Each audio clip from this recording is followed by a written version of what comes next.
여러분 안녕하십니까? 이번 내용은 서해 피격 사건에 관련된 감사원 1차 조사가 2022년 10월 13일 날 있었지 않습니까?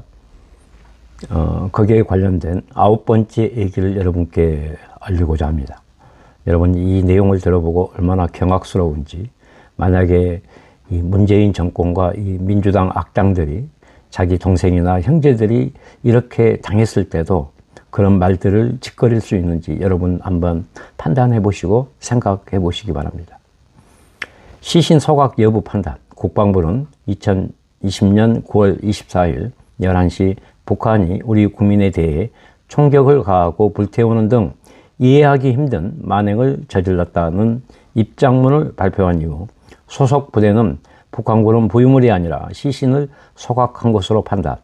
9월 26일 하고 합참도 시신을 소각했을 가능성이 높다고 기재 10월 6일 날 하는 등 북한군이 시신을 소각했다는 분석 결과를 2022년 현재까지 유지.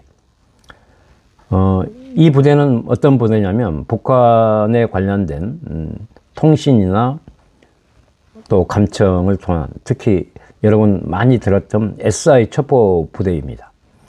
이 부대가 2022년 아마 7월에서 한 10월 사이가 되겠죠. 그때까지 이 시신이 불태워졌다는 사실을, 그 정보 기록을 그대로 유지했다고 합니다. 한편 국방부는 9월 23일 18시 35분경 이대준의 피살 소각 사실을 언급하지 않은 채 실종자로 기재한 대북 전통문을 발송하고 9월 25일 북한으로부터 국가 비상방역 규정에 따라 침입자가 타고 있던 부유물을 소각했다는 대남 전통문을 접수합니다.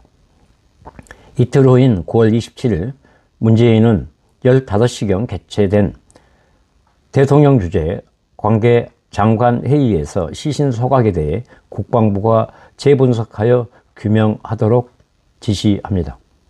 안보실 관계자 등 회의 참석자 진술, 관계기관 문건 2022년 7월 23일 주요 현안 참고 자료 국방부 등에 따르면 대통령은 당시 9월 24일 국방부가 시신 소각과 관련하여 발표한 내용이 너무 단정적이었다고 언급한 것으로 되어 있음. 문재인은 시신 소각에 관련된 것이 단정적이었다고, 이런 후한무치한 인간이 어디가 있습니까? 이런 자식이 대통령이었고 지금 대통령 예우를 받고 있고 거짓 평화 쇼를 짓거리는 후한무치한 개자식입니다. 여러분들 이 내용을 들으시고 어떤 생각이 드십니까? 분명히 문재인은 북한하고 연락할 채널이 없었다라고 대국민 거짓말을 하지 않습니까? 그리고 그것을 이틀 후에 박지원이가 가져와서 서훈이 울면서 읽어 내려갔던 것, 또 그것을 받아보고 나서 이 좌파 빨갱이 패널들이 얼마나 호들갑을 떨었습니까? 또 민주당이 얼마나 호들갑을 떨었습니까? 이런 작자들에게 여러분 정권을 맡기고 싶습니까? 저는 이 서해 피격 사건에 관련해서 이런 내용들을 조각조각 정보를 분석하고 또 감사원에 관련된 또 주변의 수많은 증언들을 토대로 인해서 지금까지 이 실체를 밝히려고 애를 쓰고 있습니다. 하지만 저는 단호하게 이 민주당, 문재인 정권의 국정농단, 이것을 분명하게 뿌리 뽑아서 단죄해야 된다고 저는 강력하게 생각을 합니다. 여러분들의 생각은 어떠십니까? 안보실 시신 소각에 대해 별도로 분석한 사실이 없음에도 주요 쟁점, 대응 요지, 9월 27일 NSC 상임위원회 결과 10월 8일이죠. 등을 통해 국방부 등 관련 기관들로 하여금 추가 조사가 필요하고 최종 결과가 확정되지 않는 것으로 입장을 변경하여 대응하도록 방침을 제시합니다. 끝까지 조작과 은폐를 안보실의 지침을 통해서 이렇게 된 거죠. 2020년 9월 27일 주요 쟁점 및 대응 요지, 우리 군의 첩보를 종합한 우리 측 판단과 북측 통지문 내용에 차이가 있음. 이 부분에 대해서 앞으로 지속적인 조사와 파악이 필요하다고 봄. 2020년 10월 8일 NSC 상임위원회 결과 시체 소각과 관련된 쟁점에 대해 최종 결과 확정 전에는 확인 중에 있다는 입장으로 대응합니다. 그러니까 확인 중에 있다고만 대응을 해버리고 일체의 이런 것들을 다 은폐해버린 거죠. 이게 말이 됩니까, 여러분?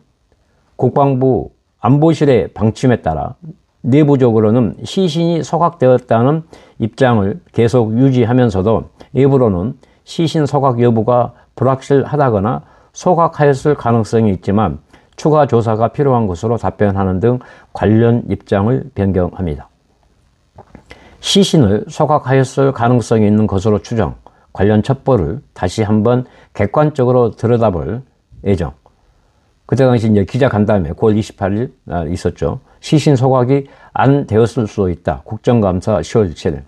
그러니까 9월 28일에는 시신 소각에 관련돼서 이렇게 분석을 한다 해놓고 10월 7일 국방부 국정감사에는 소각이 안 되었을 가능성이 있다라고 이렇게 확 뒤집어 버립니다. 또 국정원은 2020년 9월 25일 원장이 대남 통지문 내용 검토가 필요하고 총격으로 사람이 튕겨 나갈 수 있으니 부유물 소각인지 검토해보라고 지시하자 9월 23일 시신 소각으로 분석을 완료한 이후 새로운 증거가 없었는데도 부유물만 소각했을 소지로 작성된 보고서를 박지원 이 개자식에게 보고 제출합니다.